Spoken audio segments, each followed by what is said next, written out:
menuju rumah Suromenggolo.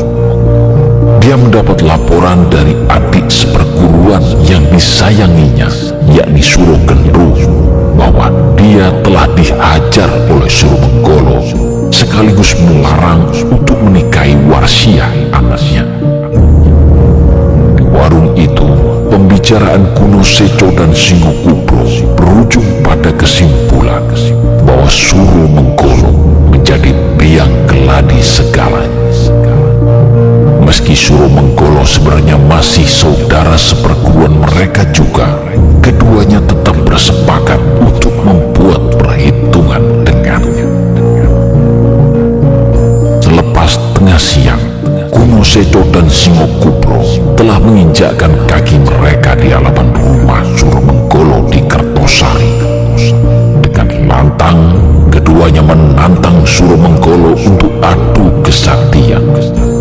Kuno Seco mengatakan bahwa anaknya Suminten telah edan gara-gara ulahnya menerima lamaran Subroto, padahal dia telah siap menjalani pernikahan dengan anak Adipati Trenggalek itu sebagai hadiah. Suromenggolo tentu saja terkejut karena tidak mengetahui hal ini. Subroto tidak menceritakannya.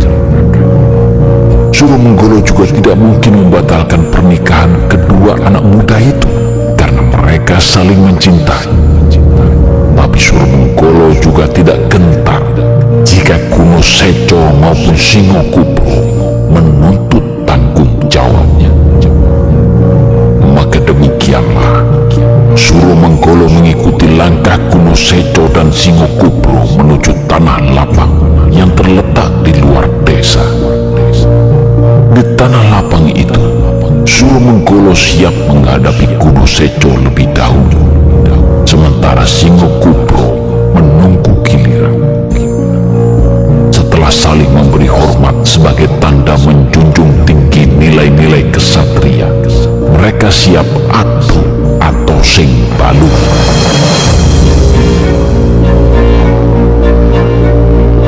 Sekian lama Suromenggolo dan Kuno Seco bertarung, belum nampak juga siapa yang kalah dan siapa yang menang. Berbagai jurus andalan dan kedikdayaan dikeluarkan untuk melumpuhkan satu sama lain. Tapi karena kedua orang hebat itu masih tunggal guru, yakni Warok Singoludro, maka tiap serangan tetap terbaca oleh lawannya masing-masing. Melihat hal ini, Kuno Seco kemudian menggunakan ilmu yang diturunkan oleh gurunya yang lain dan berasal dari Gunung Wilis, yakni Warok Singobowo. Jurus-jurus Simo atau Harimau Singobowo yang begitu dikuasanya itu sempat membuat tempat tinggalnya dikenal sebagai Simoan, yang lantas berubah nama menjadi Siman. Dengan jurus itu pula Kuno Seco menyerang Suromenggolo. Suromenggolo terdesak. Kedikdayaan yang dimiliki saudara seperguruannya itu memang luar biasa. Dia semakin sadar bahwa Kuno Seco memang layak menyandang predikat Warok karena sering berguru ke berbagai tempat sehingga memiliki kemampuan lebih tinggi darinya. Karena nyawa Suromenggolo terancam, Suromenggolo terpaksa mengeluarkan pamungkasnya, ajian usus-usus. Mengetahui Suromenggolo bersiap mengeluarkan ajian berbahaya dan bisa mengakibatkan jeroan Kuno Seco berantakan, Singokubro tiba-tiba saja meloncat ke tengah perkelahian dan menghunus pusaka saktinya Noko Rajek. Sasarannya tentu saja Suromenggolo. Suromenggolo menjadi terkejut atas perbuatan Singokubro yang tiba-tiba menyeruak ke tengah perkelahian. Ajian usus-usus yang semula ditujukan kepada Kuno Seco secara spontan diarahkan ke Singokubro. Pusoko Noko Rajek berhasil menahan tuah ajian usus-usus.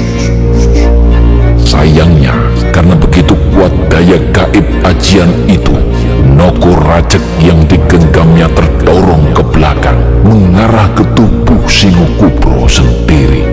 Singokubro terbunuh oleh pusakanya sendiri. Kematian Singokubro membuat Suromenggolo dan Kunoseco menghentikan perkelahiannya.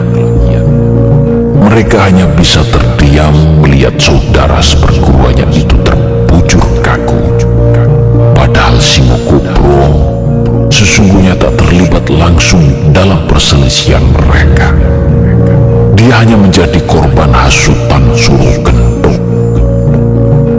Atas kejadian itu, Suromenggolo dan Kunoseco akhirnya memilih mengakhiri pertikaian.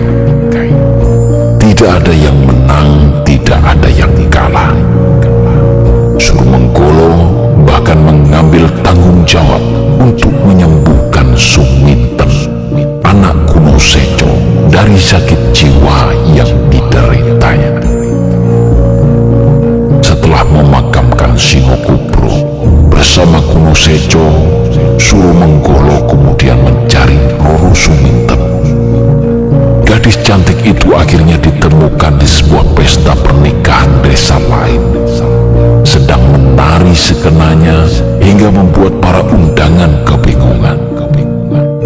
Dengan penuh kasih, Suminten dituntun pergi dari tempat itu dan dibawa ke sudut desa. Oleh Suromenggolo, Suminten disembuhkan menggunakan pusaka sakti pemberian Bathara Katok. Mengetahui Roro Suminten sudah waras dari sakit gilanya, wajah Kunoseco berbinar. Kunoseco makin berbahagia ketika Suromenggolo mengusulkan kepadanya agar Suminten dibawa ke Kadipaten Trenggalek. Suromenggolo sendiri yang akan berbicara dengan Adipati Notokusumo dan Subroto agar Suminten tetap dinikahi sebagai bentuk pemenuhan perjanjian. Jika mereka tidak mau, maka pernikahan dengan Cempluk Warsiah anaknya juga harus dibatalkan. Mendengar apa yang dikatakan Suromenggolo, tidak putus rasa kagum Kunoseco pada saudara seperguruannya itu.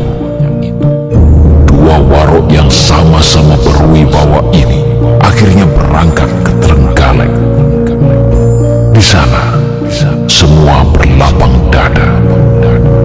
Subroto bersedia menikah dengan dua perempuan cantik sekaligus, Cempluk atau Roro Warsiah sebagai istri pertama, Suminten sebagai istri kedua. Maka peralatan besar pun siap digelar. Konon Prabu Brawijaya Mojopahit juga hadir menjadi saksi pernikahan penuh kebahagiaan